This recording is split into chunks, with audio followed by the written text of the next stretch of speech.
ದಲಿತರು ಐಸೋಲೇಟ್ ಅಲ್ಲ, ಐಸೋಲೇಟ್ ಸೊಸೈಟಿಲಿ ನಾವು ಬದುಕ್ತಾ ಇಲ್ಲ. ಕನ್ನಡ ದಲಿತ ಸಾಹಿತ್ಯ ಮತ್ತು ಕರ್ನಾಟಕ ದಲಿತ ಚಳುವಳಿ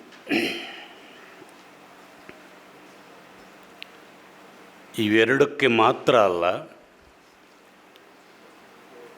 ಭಾರತೀಯ ದಲಿತ ಸಾಹಿತ್ಯ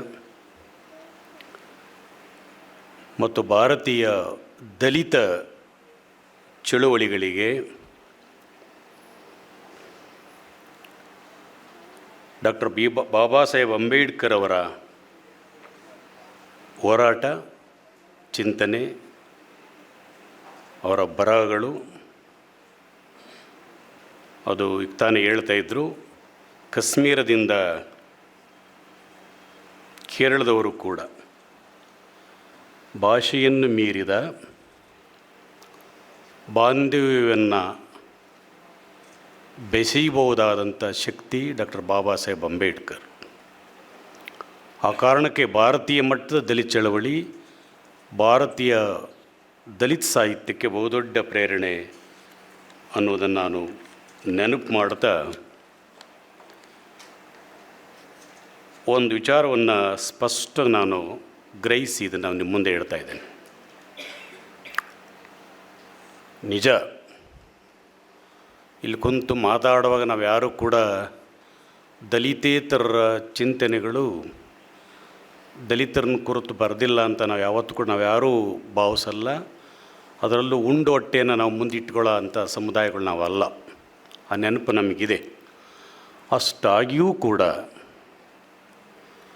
ಅಂಬೇಡ್ಕರ್ ಅನ್ನುವ ಮಹಾನದಿಗೆ ಸಮಾಜವಾದಿ,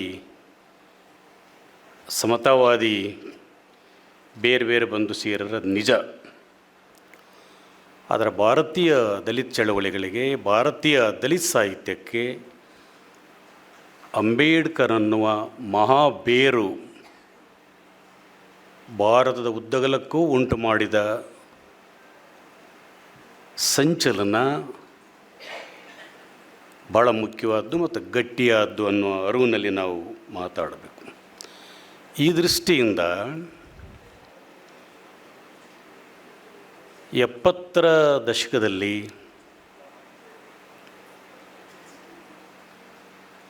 ಹುಟ್ಟಿದ ದಲಿತ ಚಳವಳಿ ಮತ್ತು 80ರ ದಶಕದಲ್ಲಿ ಉತ್ತುಂಗ ಸ್ಥಿತಿಯನ್ನು ತಲುಪಿತ್ತು. 80ರ ದಶಕದಲ್ಲಿ ಕಾಲೇಜನ್ನು ಸೇರ್ತಾರೆ ಅಂದರೆ, ಕಾಲೇಜ್ ಹಾಸ್ಟೆಲನ್ನು ಸೇರ್ತಾರೆ ಅಂದರೆ ಕೋಲಾರದಿಂದ ಹಿಡಿದು ಹಾಸನ, ಮೈಸೂರು, ಇಡೀ ಕರ್ನಾಟಕದ ಭಾಗಕ್ಕೂ ಕೂಡ ನಥಿಂಗ್ ಬಟ್ ದಲಿತ ಸಂಘರ್ಷ ಸಮಿತಿ ಜಾಯಿನ್ ಆಗುವ, ದಲಿತ ಸಂಘರ್ಷ ಸಮಿತಿಗೆ ಭಾಳ ದೊಡ್ಡ ಬ್ಯಾಕ್ ಬೋನ್ ಆಗಿದಂಥ DSF, ದಲಿತ ಸ್ಟೂಡೆಂಟ್ ಫೆಡರೇಷನ್ಸ್, ಭಾಳ ದೊಡ್ಡ ಬ್ಯಾಕ್ ಬೋನ್ ಆಗಿತ್ತು. ಕಾಲೇಜಿಗೆ ಸೇರ್ತಾರಂದರೆ, ಕಾಲೇಜ್ ಹಾಸ್ಟೆಲಿಗೆ ಸೇರ್ತಾರಂದರೆ DSFಗೆ ನಾವು ಸೇರ್ತೀವಿ ಅಂತಲೇ ಅರ್ಥ. ಯಾಕಂದರೆ 80ರ ದಶಕದಲ್ಲಿ ನಾವು ಕಾಲೇಜನ್ನು ಸೇರಿದ ಅನುಭವ ನಮಗಿದೆ. ಆ ದೃಷ್ಟಿಯಿಂದ ದಲಿತ ಚಳುವಳಿಗಳು ವಿಘಟನೆ ಅನ್ನೋ ಮಾತು ಚರ್ಚೆ ಆಗಲಿ, ನಾವು ಚರ್ಚೆ ಆಗೋದ್ರ ಬಗ್ಗೆ ನಮಗೇನು ತಕರಾರು ಏನಿಲ್ಲ. ಆದರೆ ಮೂಲ ಕರ್ನಾಟಕ ದಲಿತ ಸಂಘರ್ಷ ಸಮಿತಿ ಹುಟ್ಟಿದ ಸಂದರ್ಭದಲ್ಲಿ ನನ್ನಂಥವನಿಗೆ 80ರ ದಶಕದಲ್ಲಿ ಕಾಲೇಜಿನ ಸೇರಿದ ಕಾರಣಕ್ಕಾಗಿ ಅಂಥ ದಲಿತ ಸಂಘರ್ಷ ಸಮಿತಿ ಹುಟ್ಟದೇ ಇದ್ರೆ ಹೇಗೆ ಅನ್ನೋ ಕಲ್ಪನೆ ಕೂಡ ನನ್ನಂಥವನಿಗೆ ಸಾಧ್ಯ ಇಲ್ಲ. ಯೋಚನೆ ಮಾಡಲಿಕ್ಕೂ ನನ್ನಂಥವನಿಗೆ ಸಾಧ್ಯ ಆಗೋದಿಲ್ಲ. ಆ ಮಟ್ಟಿಗೆ ಕರ್ನಾಟಕ ದಲಿತ ಸಂಘರ್ಷ ಸಮಿತಿ ಕರ್ನಾಟಕದ ಸಾಮಾಜಿಕ ಬದುಕಿಗೆ, not only Dalit characters and ದಲಿತ ಬದುಕು, ಕರ್ನಾಟಕದ ಸಾಮಾಜಿಕ ಸಂದರ್ಭ ಅನ್ನೋದನ್ನು ನಾವು ಭಾಳ ವಿಶಾಲ ಅರ್ಥದಲ್ಲಿ ಹೇಳ್ತಾ ಇದ್ದೀನಿ. ಉಂಟು ಮಾಡಿದ ಚಲನೆ ಸಾಮಾನ್ಯವಾದದ್ದಲ್ಲ. ರಿಪೀಟ್ ಆಗಬಾರ್ದನ್ನ ಕಾರಣ ಕೆಲವು ಎಡಿಟ್ ಮಾಡ್ತಾಯಿದ್ದೀನಿ. ಅದೇ ರೀತಿಯಲ್ಲಿ ದಲಿತ ಸಾಹಿತ್ಯ ಕೂಡ ಒಟ್ಟು ಕನ್ನಡ ಸಾಹಿತ್ಯಕ್ಕೆ, ನಾಟ್ ಓನ್ಲಿ ದಲಿತ ಲಿಟ್ರೇಚರ್, ಒಟ್ಟು ದಲಿತ ಸಾಹಿತ್ಯಕ್ಕೆ, ದಲಿತ ಸಾಹಿತ್ಯ ಒಟ್ಟು ಕನ್ನಡ ಸಾಹಿತ್ಯದ ಮೇಲೆ ಉಂಟು ಮಾಡಿದ ಪ್ರಭಾವ ಇದೆಯಲ್ಲ ಅದು ಕಡಿಮೆ ಅಲ್ಲ. ಹಾಗಾಗಿ ಕರ್ನಾಟಕದ ಸಾಮಾಜಿಕ ಬದುಕು ಮತ್ತು ಕರ್ನಾಟಕದ ಕನ್ನಡ ದಲಿತ ಸಾಹಿತ್ಯ, ಒಟ್ಟು ಕನ್ನಡ ಸಾಹಿತ್ಯಕ್ಕೆ ಒಂದು ದಿಕ್ಕನ್ನು, ದೆಸೆಯನ್ನು ಮತ್ತೊಂದು ಚರಿತ್ರೆಯನ್ನು ನೋಡ್ಬೋದಾದ ದಾಟಿಗೆ ಬಹುದೊಡ್ಡ ಕೊಡುಗೆಗಳಾಗಿರೋದು ನಾವು ಮರಿಬಾರ್ದು. ಈ ಸಂದರ್ಭದಲ್ಲಿ ಒಂದು ನೆನಪಾಗ್ತದೆ, ಗೊತ್ತಿಲ್ಲ ಅಂತ ನಾನು ಹೇಳಿದಾಗಲೇ ಮೊದಲೇ ಹೇಳಿರ್ತೀನಿ, ಎಲ್ಲ ಇಲ್ಲಿದ್ದಾರೆ, ರಿಪೀಟ್ ಮಾಡೋಕ್ಕೂ ಹೋಗಲ್ಲ ನಾನು. ಕೋಲಾರದ ಅನಸೂಯಮ್ಮನ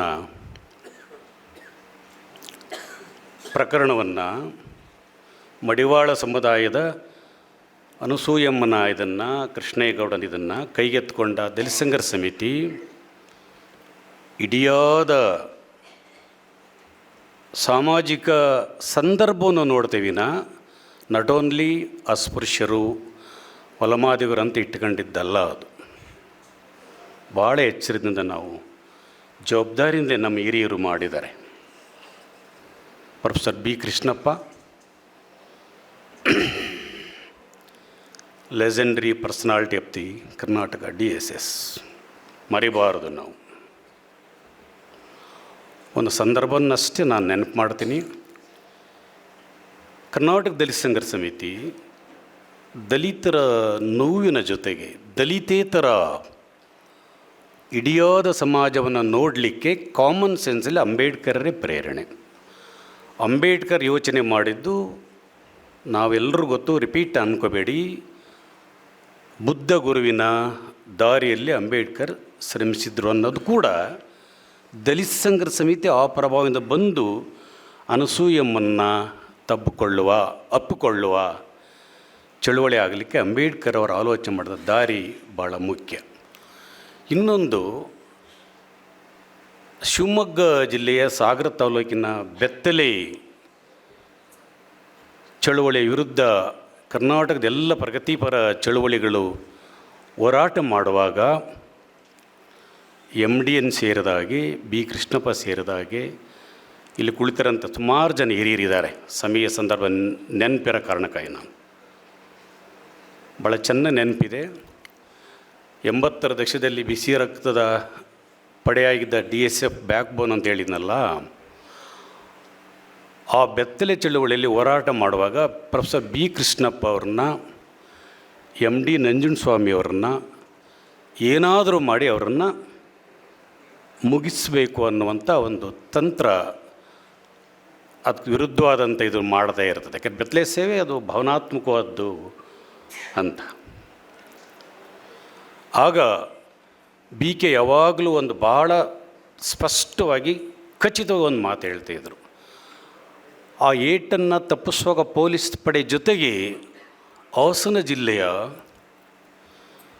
ಜಯರಾಮ್ ಸೇರಿದಾಗೆ, ಸಂದೇಶ್ ಸೇರಿದಾಗೆ, ನಾರಾಯಣದಾಸ್ ಸೇರಿದಾಗೆ, ಈರಪ್ಪ ಸೇರಿದಾಗೆ ಆ ಪಡೆ ಕಲ್ಲಿನ ಏಟನ್ನು ಬೆನ್ಮೇಲೆ ಬೀಳಿಸ್ಕೊಂಡು ಪ್ರೊಫೆಸರ್ BK ಅವ್ರನ್ನ ಪ್ರಾಣಾಪಾಯದಿಂದ ಉಳಿಸಿದ್ದ ನಾನು ಆ ವಯಸ್ಸಿಗೆ ಕಣ್ಣಾರೆ ಕಂಡ ಹುಡುಗ ನಾನು. ಇದು ಯಾಕೆ ನೆನಪು ಮಾಡೋದೆ ಅಂದರೆ ನನಗೆ ಗೊತ್ತಿರೋದು ನಿಮ್ಗೆ ಗೊತ್ತಿಲ್ಲ ಅಂತ ಹೇಳ್ತಾಯಿದ್ದೀನಿ ಅಂತಲ್ಲ. ಸಾಮಾಜಿಕ ಜವಾಬ್ದಾರಿಯಿಂದ ಕರ್ನಾಟಕ ದಲಿತ ಸಂಘರ್ಷ ಸಮಿತಿ ಎಲೈಬ್ರೇಟ್ ಮಾಡತಕ್ಕಂಥ ಶಕ್ತಿಯನ್ನು ಕರ್ನಾಟಕ ದಲಿತ ಸಂಘರ್ಷ ಸಮಿತಿ ತನ್ನ ಗರ್ಭದೊಳಗೆ ಇಟ್ಕೊಳ್ಳಿಕ್ಕೆ ಸಾಧ್ಯ ಆಗಿದ್ದು ಡಾಕ್ಟರ್ ಬಾಬಾ ಸಾಹೇಬ್ ಅಂಬೇಡ್ಕರ್ ಅವರ ಮೋಸ್ಟ್ ಬ್ರಾಡ್ ಸೆನ್ಸ್ ಅಂತ. ಬಹು ವಿವೇಕದ ಚಿಂತನೆ ನಮ್ಮ ಪ್ರೇರಣೆ ಆಗಿದ್ದ ಕಾರಣ ಅದನ್ನು ಕಟ್ಟಿದವರು ಅದನ್ನು ಎದೆಗೂಡೊಳಗೆ ಕಾಪಿಟ್ಕೊಂಡು ಕೆಲಸ ಮಾಡ್ಕೊಳ್ಳೋದು ಸಾಧ್ಯ ಆಯಿತು. ಇಷ್ಟು ಹೇಳ್ತಾ ಪ್ರಾಮಿಸ್ ಹೇಳ್ತೇನೆ. HR ಸ್ವಾಮಿ ಇಲ್ಲಿ ಕುಳಿತಿದ್ದಾರೆ. ಅರಸೀಕೆರೆಯ ಬಿದರೆ ಕಾವಲಿನಲ್ಲಿ ಹೋರಾಟ ಮಾಡ್ತಲ್ಲ ಕರ್ನಾಟಕ ದಲಿತ ಸಂಘರ್ಷ ಸಮಿತಿ, ಅಲ್ಲಿ ಕೇವಲ ವಲಯರು ಮಾದಿಗರಿದ್ದದ್ದಲ್ಲ. BV ಚಂದ್ರಪ್ರಸಾದ್ ತ್ಯಾಗಿ ನೆನಪು ಮಾಡ್ಕೊಳ್ಳೋದೇ ಇದ್ದರೆ ಯುವ ತಲೆಮಾರಿಗೆ ಗೊತ್ತೇ ಆಗಲ್ಲ. ಚಂದ್ರಪ್ರಸಾದ್ ತ್ಯಾಗಿ ಕರ್ನಾಟಕ ದಲಿತ ಸಂಘರ್ಷ ಸಮಿತಿನಲ್ಲಿ ಒಂಥರ ಪುರಾಣ ಪುರುಷನ ಥರ ಕರಪತ್ರವನ್ನು ಹಾಕಿದರೆ ಆ ಕರಪತ್ರ ಎಷ್ಟು ಮುದ್ದಾಗಿರ್ತದೋ ಅಂದರೆ ಜೆರಾಕ್ಸ್ ಇಲ್ಲದ ಕಾಲದಲ್ಲಿ ಆ ಕರಪತ್ರಕ್ಕೆ ಒಂದು ಅವನು ಬರೆದಿದ್ದರೆ ಇನ್ನೊಬ್ಬ ದಲಿತ ಕವಿ ಥರ ಆಗ್ತಿದ್ನೇನೋ ಅನ್ನೋದನ್ನು ಮಹಾದೇವ ಸಸ್ಪೆಕ್ಟ್ ಮಾಡಿ ಹೇಳ್ತಿರ್ತಾರೆ. ಆ ದೃಷ್ಟಿಯಿಂದ ಅಲ್ಲಿ ನೂರಾರು ಹತ್ತಾರು ಅಸ್ಪೃಶ್ಯರಲ್ಲದ ಸಮುದಾಯಗಳು, ಶೂದ್ರ ಸಮುದಾಯಗಳು ಕೂಡ ಲಾಭವನ್ನು ಪಡ್ಕೊಂಡಿದೆ. ಇದು ಕರ್ನಾಟಕ ದಲಿತ ಸಂಘರ್ಷ ಸಮಿತಿಗೆ, ಮೂಲ ದಲಿತ ಸಂಘರ್ಷ ಸಮಿತಿಗೆ ನಮ್ಮಿದ್ದಂಥ ಭಾಳ ದೊಡ್ಡ ಕಾಳಜಿ. ಆಯಿತು ಸರ್, ಇವತ್ತು ವಿಘಟನೆ ಆಗಿದ್ದಾವೆ, ದಲಿತರು ಐಸೋಲೇಟ್ ಅಲ್ಲ, ಐಸೋಲೇಟ್ ಸೊಸೈಟಿಲಿ ನಾವು ಬದುಕ್ತಾ ಇಲ್ಲ. ಭಾರತೀಯ ಸಮಾಜದಲ್ಲಿ ಐಸೋಲೇಟ್ ಅಲ್ಲ ನಾವು.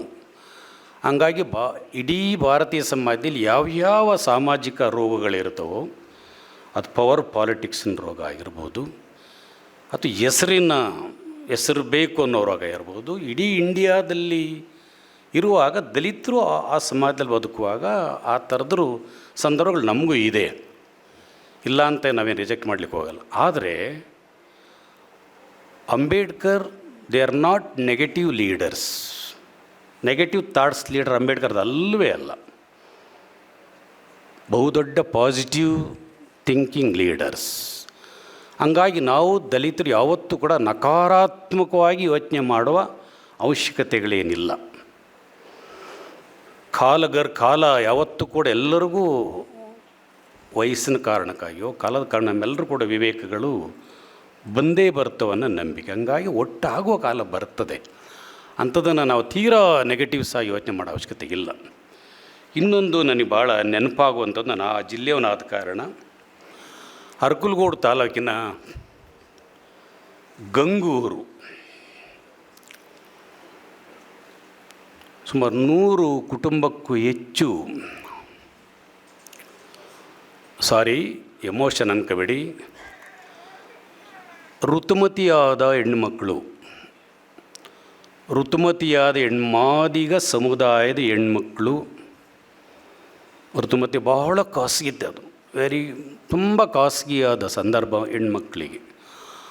ಆ ಮಕ್ಕಳು ಗೌಡ್ರ ಮನೆಯಲ್ಲೇ ಜೀತಕ್ಕಿದ್ದಾಗಲೇ ಋತುಮತಿಯಾದಂಥ ಮಕ್ಕಳು ಜೀತಕ್ಕಿದ್ರು. ನಮ್ಗೆ ಯಾವತ್ತೂ ಕೂಡ ನಮ್ಮವರು ಅನ್ನೋದು ಅಷ್ಟೇ ನನಗೆ ತೀವ್ರವಾಗಿರ್ತೇವೆ. ಅದರ ಆಚೆ ನನಗೇನು ಗೊತ್ತಿರ್ತಿರಲಿಲ್ಲ. ಭಾಳ ಸಹಜವಾಗಿ ಮುಗ್ಧವಾಗಿ ನಾನು ಹೇಳ್ತಾಯಿದ್ವಿ. ರಮೇಶ್ ಚಿಗಜಿಣಗಿ ಮಂತ್ರಿ ಆಗಿದ್ದರು. ನನಗಿನ್ನೇ ನೆನಪಿದೆ, ತ್ಯಾಗಿ ಒಂದು ಕೂಟವನ್ನು ಕಟ್ಟಿಕೊಂಡು ರೆವಿನ್ಯೂ ಮಿನಿಸ್ಟರ್ ಆಗಿದ್ದಾಗ ಈಗಲಾದರೂ ಬಗೆಹರಿಸಿ ಅಂತ ಅಂಗಲಾಚಿದ್ದ ನಾನು ಎಂದೂ ಕೂಡ ಮರೆಯಲಾರೆ ನಾನು. ಆ ದೃಷ್ಟಿಯಿಂದ ಭಾಳ ಸಹಜವಾಗಿ ಸಂಘಟನೆ ಕಟ್ಟಿದ, ನೋವನ್ನು ಅನುಭವಿಸಿದ ಚರಿತ್ರೆ ನಮಗಿದೆ. ಹಂಗಾಗಿ ಸಾಮಾಜಿಕ ಜವಾಬ್ದಾರಿ ದಲಿತ ಸಂಘರ್ಷ ಸಮಿತಿಯ ಕೊಡುಗೆ ತುಂಬ ಕಡಿಮೆ ಇದಲ್ಲ. ಒಂದಾಗ್ತೀವಿ, ಬಂದ ಕಾಲ ಬಂದೇ ಬರುತ್ತೆ, ಬರಲ್ಲ ಅಂತ ನಾನು ಹೇಳಲಾರೆ. ಇನ್ನೊಂದು ಚೋಮ, ಮೋಚಿ ಎಲ್ಲ 20ರ ದಶಕದಲ್ಲಿ ಬಂದರು, ಕೆಲಸ ಮಾಡಿದ್ರು. ನಿಜ ಸ್ನೇಹಿತರೆ, ಮೊದಲೇ ಹೇಳ್ತೀನಿ, ನಾನು ಕೆಲಸ ಮಾಡಿದ್ದೀನಿ ಅಂತ ನಾನು ಹೇಳ್ಕೋಬೇಕು ಅಂತ ನಾನು ಹೇಳ್ತಾ ಇಲ್ಲ. ಇಂಗ್ಲೀಷ್ ಗೀತೆಗಳು 26ಕ್ಕೆ ಬಂತು ಅಂತ ಕನ್ನಡದ ಭಾಳ ದೊಡ್ಡ ಸ್ಕಾಲರ್ಸ್, ಸಂಶೋಧಕರು, ವಿಮರ್ಶಕರು ಕೊಂಡಾಡ್ತಾ ಇದ್ದೀವಿ. ಇವತ್ತು ನಾವು ಪಾಠ ಮಾಡ್ತಾ ಇದ್ದೀವಿ ಯೂನಿವರ್ಸಿಟಿಲಿ ಕೂಡ. I am sorry to say, ಯಾವ ಮೋಚಿ ವಸ್ತುವಾಗಿದ್ನೋ, ಯಾವ ಚೋಮ ವಸ್ತುವಾಗಿದ್ನೋ ಅದೇ ಚೋಮ, ಅದೇ ಮೋಚಿ ಮೀಸಲಾತಿಯ ಸೌಬಲ್ಯ ಬರುವ ಮುಂಚೆ ಬರೆದಿದ್ದಾನೆ. ಮೋಚಿಯೇ ಬರೆದಿದ್ದಾನೆ, ಚೋಮನೇ ಬರೆದಿದ್ದಾನೆ. ದೇವರಾಯ ಇಂಗ್ಳೆ ಬೆಳಗಾಂ ಜಿಲ್ಲೆಯ ಚಿಕ್ಕೋಡಿ ತಾಲೂಕಿನ ಡಾಕ್ಟರ್ ಬಾಬಾ ಸಾಹೇಬ್ ಅಂಬೇಡ್ಕರ್ಗಿಂತ 2 ವರ್ಷ ಮುಂಚೆ ಹುಟ್ಟಿದವನು. 1889. ಮರಾಠಿ, ಹಿಂದಿ, ಇಂಗ್ಲೀಷ್ನಲ್ಲಿ ಕಾವ್ಯ ಬರೆದರು. ದೇವರಾಯ ಇಂಗ್ಳೆ 3 ಪುಸ್ತಕ ಬಂದಿದ್ದಾವೆ. ಮತ್ತು ಮೈಸೂರು ಜಿಲ್ಲೆಯ ಟಿ ನರಸೀಪುರ ತಾಲೂಕಿನ ಸೋಸಲೆ ಸಿದ್ದಪ್ಪ 1892ರಲ್ಲಿ ಹುಟ್ಟಿದವನು. 16 ಪುಸ್ತಕಗಳನ್ನು ಬರೆದಿದ್ದಾನೆ. 42ರಲ್ಲಿ ಮೇಸ್ಟ್ರಾಗಿ ರಿಟೈರ್ಡ್ ಆದರು. ಅವರ ಬಗ್ಗೆ ನಾನು ರಿಸರ್ಚ್ ಮಾಡುವಾಗ ಅವ್ರ ಫೋಟೋ ನೋಡಿದಾಗ ಕನ್ನಡದ ಏನು ಮೊಟ್ಟ ಮೊದಲು ಪ್ರೊಫೆಸರ್ ಅಂತ ಕರೀತಾರೆ TS ವೆಂಕಣ್ಣಯ್ಯನ ತಮ್ಮನೋ ಅಣ್ಣನೋ ರೀತಿ ಕಾಣ್ತಾನೆ. ಮೈಸೂರು ಪೇಟ ಆಗ್ತಾರೆ, ಕಚ್ಚಪಚ್ಚೆ ಆಗ್ತಾರೆ, ಕೋಟ ಆಗ್ತಾರೆ. 47ರಲ್ಲಿ ಮೇಷ್ಟಾಗಿ ರಿಟೈರ್ಡ್ ಆದರು. ಗೋವುಗಳ ಗೋಳಾಟ ಅಂತ ಷಟ್ಪದಿನಲ್ಲಿ ಕಾವ್ಯವನ್ನು ಬರೆದರು.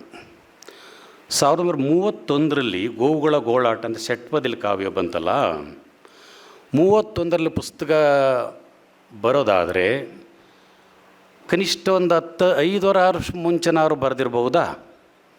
ಮಾರ್ಕ್ಸ್ ಹಾಕೊಳ್ಳೋದು ಬೇಡ ನಾವು.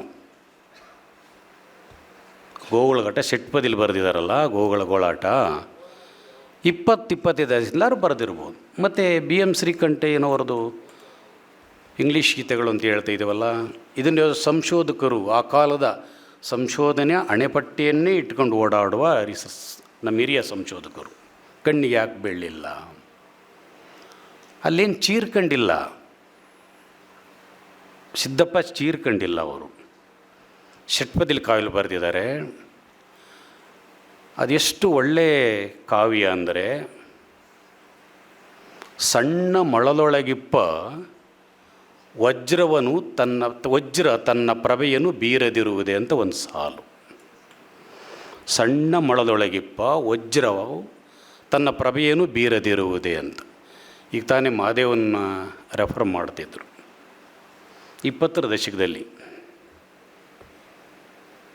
ಸಣ್ಣ ಮೊಳದೊಳಗಂತ ವಜ್ರ ತನ್ನ ಪ್ರಭೆ ಬೀರಬಲ್ಲದೆ ಅಂತ ಆ ಕಾಲದ ಪ್ರತಿಭಟನೆ ಅಂತ ಯಾಕೆ ಹೇಳಬೇಕು? ಆ ಸಾಲು ಉಂಟು ಮಾಡತಕ್ಕಂಥ ಕಾವ್ಯಾತ್ಮಕ ಧ್ವನಿ ಇದೆಯಲ್ಲ, ಮೋಸ್ಟ್ ಪವರ್ಫುಲ್ ಲೈನ್ ಅಲ್ವಾ? ಓಕೆ, ಸುಮಾರು 580 ಪುಟದ ಪುಸ್ತಕ ಕನ್ನಡ ಪುಸ್ತಕ ಪ್ರಾಧಿಕಾರದಲ್ಲಿ 20ರಲ್ಲಿ ಪ್ರಕಟ ಆಯಿತು. 20 ವರ್ಷದಿಂದ ನಾನು ಕೆಲಸ ಮಾಡ್ಕೊಂಡು ಸಿಗ್ತದೆ ನೋಡಿ. ಇನ್ನೊಂದು, ಹಾಸನ ಜಿಲ್ಲೆಯ D. ಗೋವಿಂದಾಸ್ 33ರಲ್ಲಿ ಹರಿಜನಾಭ್ಯುದಯ ಅಂತ ಒಂದು ಕಾವ್ಯ ಸಂಕಲನ ತಂದರು. ಮಾಸ್ತಿ DC ಆಗಿದ್ದರು. ಇವರು ಮೇಷ್ಟ್ರ ಆದಾಗ ಅಲ್ಲಿ ಅಸ್ಪೃಶ್ಯ ಆಚರಿಸಿ ಮೇಷ್ಟ್ರ ಕೆಲಸ ಬಿಟ್ಟವರು ನಾನು ಸಂಘಟನೆ ಮಾಡ್ತೀನಿ ಅಂತ ಬಂದು, ಇವರೆಲ್ಲ ಸ್ವತಂತ್ರ ಪೂರ್ವದಲ್ಲಿ ಆಗ್ತಿರೋ ಘಟನೆಗಳೆಲ್ಲ. ಹರಿಜನಾಭ್ಯುದಯ ಅಂತ ಕಾವ್ಯ ಸಂಕಲನ ಬಂತು. ಅವರು ತ್ರಿಪದಿನಲ್ಲಿ ಕಾವ್ಯ ಬರೀತಾರೆ. 1-2 ಅಷ್ಟೇ ಲೈನ್ ನೆನಪು ಮಾಡ್ತೀನಿ. ಬೆಳಗು, ಬೇಂದ್ರೆಯವರ ಬೆಳಗು ಪದ್ಯ ಬರೆಯೋ ಒಂಚೂರು ಸಣ್ಣ ಶಕ್ತಿ ಇರೋ ಕಾರಣಕ್ಕೆ ಬೇಂದ್ರೆ ನಮಗೆಲ್ಲರೂ ಕೂಡ ಹೆಡ್ಮೇಸ್ಟ್ ಥರ ಕಾಣ್ತಾರೆ. ಬೆಳಗು, ಬೇಂದ್ರೆ ಬೆಳಗು, ಉತ್ತರ ಧ್ರುವದಿಂ ದಕ್ಷಿಣ ಧ್ರುವದಿಂ ರೇಡಿಯೋ ಸೇರಿದಾಗೆ, ಮಾಧ್ಯಮಗಳು ಸೇರಿದಾಗೆ ನಮಗೆ ಕಿವಿಗೆ ಅಪ್ಪಳಿಸ್ತವೆ. ಆ ಸಂಸ್ಕೃತ ಶಕ್ತಿ ಇದೆ, ಇಲ್ಲ ಅಂತಲ್ಲ. ಸೂರ್ಯೋದಯ, ಚಂದ್ರೋದಯ, ದೇವರೋದಯ ಕಾರಣ ನಮ್ಮನ್ನೆಲ್ಲ ಹೃದಯನ್ನು ಪ್ರವೇಶ ಮಾಡಿ. ಸರಿ, ಅದ್ರ ಬಗ್ಗೆ ನಾವು ಬರೆಯೋರೆಲ್ಲರೂ ಕೂಡ ರೆಸ್ಪೆಕ್ಟ್ ಮಾಡಿ ನಾವು ಮುಂದಕ್ಕೆ ಹೋಗ್ತೀವಿ. ಕನ್ನಡದಲ್ಲಿ 33ಕ್ಕೆ ಬಂದಂಥ ಹರಿಜನಾಭ್ಯುದಯ 33ಕ್ಕೆ ಬಂತಂದರೆ ನಾವು ಮತ್ತೆ ಅವರು ಒಂದು 5-6 ವರ್ಷ ಅಂತ ಇಟ್ಕೊಂಡ್ರೂ ಕೂಡ 20ರ ದಶಕದಲ್ಲಿ ಕಾವ್ಯ ಬರೆಗೆ ಸ್ಟಾರ್ಟ್ ಮಾಡಿರ್ತಾರೆ. ಅವ್ರು ಏನು ಬರೀತಾರೆ ಅಂದರೆ ಮುಂಗೋಳಿ ಅಂತ. ಮುಂಗೋಳಿ ಕೂಗ್ತು ಎದ್ದು ಓದ್ಕಳಿ ಅಂತ ಹೇಳೋದೊಂದು ಸಂಪ್ರದಾಯ ಇದೆ, ಅಲಾರಾಮ್ ಇಲ್ಲದೆ ಇದ್ದಾಗ. ಇಂಗೋಳಿ ಕೂಗ್ತು ಅಂತ ರೈತ ಸಮುದಾಯ ಸೇರಿದಾಗೆ ಶೂದ್ರ ಸಮುದಾಯ ನಮ್ಮನ್ನೆಲ್ಲ ಎಚ್ಚರಿಸ್ತಾರೆ. ಕೋಳಿಗಳು ನಿಜ ಅಲ್ವಾ? ಕೋಳಿಗಳು ಕೂಗಿದಾಗ ನಾವು ಎಚ್ಚರಾಗಿ ನಮ್ಮ ಇಡೀ ಶೂದ್ರ ಸಮುದಾಯ, ಒಟ್ಟು ಸಮುದಾಯಗಳ ಸಂಚಲನ ಬದುಕಿನ ಸಂಚಲನ ಪ್ರಾರಂಭ ಆಗುತ್ತೆ. ಈ ಕವಿ ಮುಂಗೋಳಿ ಅಂತ, ಪೇಳಲೆ ಕೋಳಿ ಕೊಕ್ಕೊಕ್ಕೋ ಎಂದು ರೆಕ್ಕೆಯ ಒದರುತ ಪುಕ್ಕ ಒದರುತ ಎಲ್ಲರನ್ನೆಚ್ಚರಿಸುವ ನಿನ್ನಾರೆಚ್ಚರಿಸುತ್ತಾರೆ ಪೇಳಲೆ ಕೋಳಿ. 20ರ ದಶಕದಲ್ಲಿ ಬಂತು.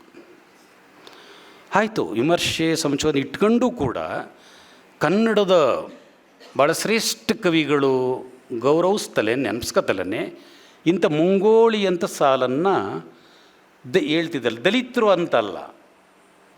ಅಂತಲ್ಲ ಇದು ಕನ್ನಡದ ಅಲ್ಲಿ ಚೀಟಿಯ ನಿಲ್ಲಿಸ್ಬಿಡ್ತೀನಿ ಅದಕ್ಕೆ ಬಂದಾಗ ಸ್ವಲ್ಪ ನಂಗೆ ಅರ್ಥ ಆಯಿತು. ಎರಡೇ ನಿಮಿಷ ಅರ್ಥ ಆಯಿತು. ಮುಂಗೋಳಿಗೆ ಹೋಗ್ತಾಯಿದ್ದೆ ಆ ಕಾರಣಕ್ಕಾಗಿ ಅರ್ಥ ಆಯ್ತು. ಹಾಂ ನೋಡಿ, ನಾಟಿ ಕೋಳಿ ಅಂತ ಅಣ್ಣ ಎದ್ದೋಗ್ತಾವನೆ. ಆ ಕೋಳಿ ಕೂಗ್ತಲ್ಲ, ಅದು ಕನ್ನಡದಲ್ಲಿ ಕನ್ನಡದಲ್ಲಿ ಬಂದಿದ್ದರೆ ನಾವು ರೆಸ್ಪೆಕ್ಟ್ ಮಾಡಿ ಗೌರವಿಸ್ತೀವಿ. ಇದೆಯಾ?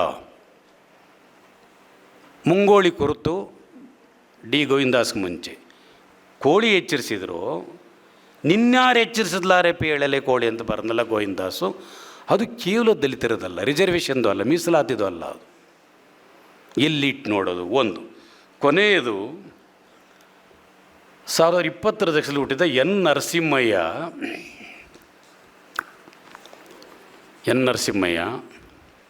ಇಲ್ಲೇ ಬಸವೇಶ್ವರ ನಗರದಲ್ಲಿ ಮನೆ.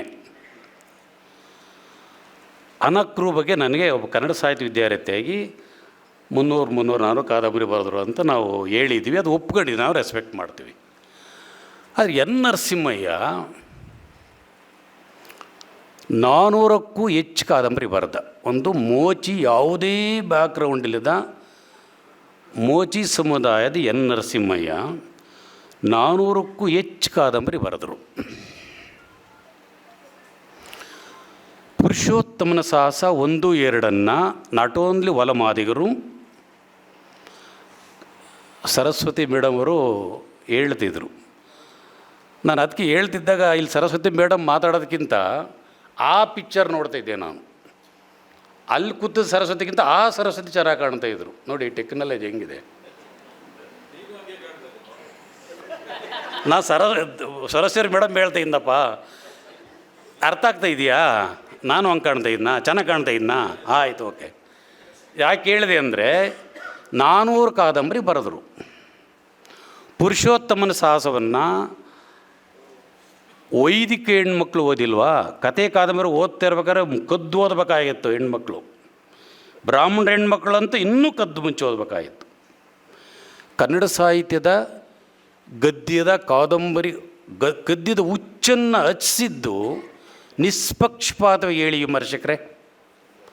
ಪುರುಷೋತ್ತಮನ ಸಾಹಸ 1, 2, 3 ಅಲ್ವಾ ಸರ್? ಇಡೀ ಕನ್ನಡದ್ದು ನಾಟೋಲ್ ದಲಿತರಪ್ಪ. ತಡಿಲ, ನೀನು ಅಷ್ಟು ಪ್ರತಿಭಟನೆ ಮಾಡಬೇಡ. ಅವರು ಓದಿ ಎಚ್ಚರ ಆಗ್ಬಿಟ್ಟಿದ್ದಾರೆ. ಈ ವೇದಿಕೆಯಲ್ಲಿ ಚರ್ಚೆ ಆಗ್ತಿಲ್ಲ ಮುಂಚೆ ಹೆಣ್ಮಕ್ಳಿಗೆ ಆ ಅಭಿರೋಧ ಎದಕ್ಕೆ ಒಂದು ಕೆಚ್ಚನ್ನೇ ಹೆಚ್ಚಿಸ್ತಾ ನಮ್ಮ ನರಸಿಂಹಯ್ಯನವರು. ಅದು ಕನ್ನಡದ ಹುಚ್ಚಲ್ವಾ? ಹಂಗಾಗಿ ಇದು ಮರು ವ್ಯಾಲ್ಯುವೇಷನ್ ಆಗಬೇಕು. 20ರ ದಶಕದಿಂದಲೇ ನಾವು ಅದಕ್ಕೆ ನಕಾರಾತ್ಮಕ ಅಲ್ಲ. ಜಾನಪದ ನಿಜವಾದ ವಾರಸುದಾರ ಅದನ್ನು ನಾವು. ಸಾಹಿತ್ಯ ಕೂಡ ಅದೇ ರೀತಿಯಲ್ಲಿ 20ರ ದಶಕದಲ್ಲೇ ಬಂದಿದೆ. ಈಗ ಟೆಕ್ಸ್ಟ್ ಆಗ್ತಾಯಿದ್ವಿ, ನಿಜ. ಗೋವಿಂದಾಸರು ಟೆಕ್ಸ್ಟ್ ಆಗಿದೆ, ನಮ್ಮ ಸೋಸ್ಲೆ ಸಿದ್ದಪ್ಪಂದು ಆಗಿದೆ. ಈಗಲಾದರೂ ನೋಡ್ಬೇಕಲ್ವಾ ವಿಮರ್ಶಕರು? ನಿಜ ನಾವು ಪ್ರಧಾನವಾದ ಸ್ಥಿತಿ ಬಂದಿದ್ವಿ ಅನ್ನೋದನ್ನ ಅದನ್ನು ರೆಸ್ಪೆಕ್ಟ್ ಮಾಡ್ತಾರೆ. ನಾವು ಮೊದಲೇ ಹೇಳ್ಬಿಟ್ಟಿದ್ದೀನಿ, ದಲಿತರು ಉಂಡೊಟ್ಟೆಯನ್ನು ಮುಂದಿಟ್ಕೊಂಡು ಹೋರೋರಲ್ಲ ನಾವು. ಅದು ಇದೂ ಆಗಬೇಕಲ್ಲ, ಇನ್ನೂ ಆಗಬೇಕಾಗಿತ್ತಲ್ಲ. ಈ ಥರದ ಕೆಲಸ ಕೂಡ ಮೊದಲ ತಲೆಮಾರಿನಲ್ಲಿ ಆಗಿದೆ. ಅಂಥ ಕೆಲಸಗಳನ್ನ ನೋಡಿ. ನಾನೇ ಈಗ 30 ವರ್ಷದ ಮುಂಚೆ ಹಿಂಗೆ ಮಾತಾಡ್ತಿರಲಿಲ್ಲ, ನಾವು ಚೀರ್ಕೊಬಿಡ್ತಿದ್ದೆ. ಈಗ ಹಂಗೆ ಮಾತಾಡಬಾರ್ದು ನನಗೆ ಅನಿಸ್ಬಿಟ್ಟಿದೆ. ಹಂಗಾಗಿ ತಣ್ಣಗೇನೆ ಏನಪ್ಪ ಒಲಮಾದಿಗರ ಜೊತೆಗೆ 101 ಕೊರಚು ಸೇರ್ಕೊಂಡಂಗೆ ಏನಪ್ಪ ಇಲ್ಲಿ ಸ್ವಾಮಿ ಹೇಳ್ತಿದ್ದ, ನೋಡೋಣ ನಾನು ಕರೆದೇ ಇಲ್ಲ ಅಲ್ಲೋ ನೀನು ನಿಜವಾದ ಪ್ರತಿನಿಧಿ ಕಡೆ ಅಂತ ನಾನು ಹೇಳ್ತಿದ್ದೆ. ಆಮೇಲೆ ಇವನು ನನ್ನ ಕಡೆ PhD ಮಾಡ್ತಾ ಇದ್ದ. ಅದನ್ನು ಕಲಕ್ಕಿಯಂ ಅಂತ ಮಾಡ್ತಾರೆ, ಟೆಸ್ಟ್ ಮಾಡಲಿಕ್ಕೆ ಹೆಂಗೆ ಬರೋದವನೇ ಅಂತ.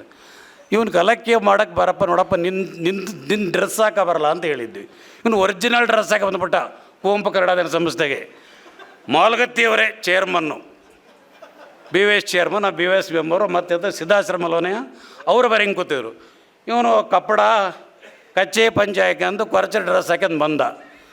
ಅವ್ರಿಗೆ ಗಾಬರಿ, ಯಾರು ಇವರು ಮಾಲ್ಗತ್ತಿರೇ ಬೆಚ್ಚುತ್ತಾರೆ, ಎಲ್ಲರೂ ಅನಾಹುತ ಆಗಿದೆ ಅಂತ. ಅದ್ಯಾಕೆ ಬೆಚ್ಚಿರ್ರಿ ಪ್ರೊಫೆಸರ್, ಯಾಕೆ ಬೆಚ್ಚ ಯಾಕೆ ಯಾರು ಅಂತ.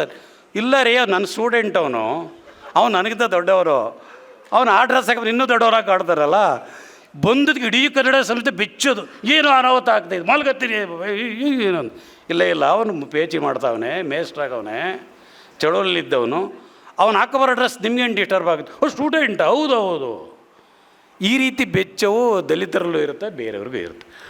ಅವೆಲ್ಲ ಅರಗಿಸ್ಕೊಳ್ತಲೇ ನಾವು ಕೆಲಸ ಮಾಡಿ, ನಾವು ಸೌಹಾರ್ದತೆಗೆ ಹೆಸರಾದವು. ನಾವು ಯಾರೂ ನಾನ್ ವೈಲೆನ್ಸ್ನಲ್ಲ. ಅಂಬೇಡ್ಕರ್ ಭಾಳ ದೊಡ್ಡ ನಾನ್ ವೈಲೆನ್ಸ್. ಗಾಂಧಿಗಿಂತ ಅಂಬೇಡ್ಕರ್ ಅವರು ನಾನ್ ವೈಲೆನ್ಸ್ನ ಭಾಳ ದೊಡ್ಡವರು. ಏಳೇ ಟೈಮಲ್ಲಿ ನಮ್ಗೆ ಹೇಳೋಕ್ಕಾಗ್ತಿಲ್ಲ. ಅಂಥ ವಿಚಾರಗಳು ಹೇಳ್ಕೊಂಡು ನಗ್ನಗಾಡ್ತಲೇ ನಾವು ಕೆಲಸ ಮಾಡಲಿಕ್ಕೆ ಸಾಧ್ಯ ಇದೆ. ಅದು ನಮ್ಮ ಆರೋಗ್ಯಕ್ಕೂ ಒಳ್ಳೆಯದು ಅಂತ ಹೇಳ್ತಾ ಮುಗಿಸ್ಬೋದಾ ಮೇಡಮ್? Thank you.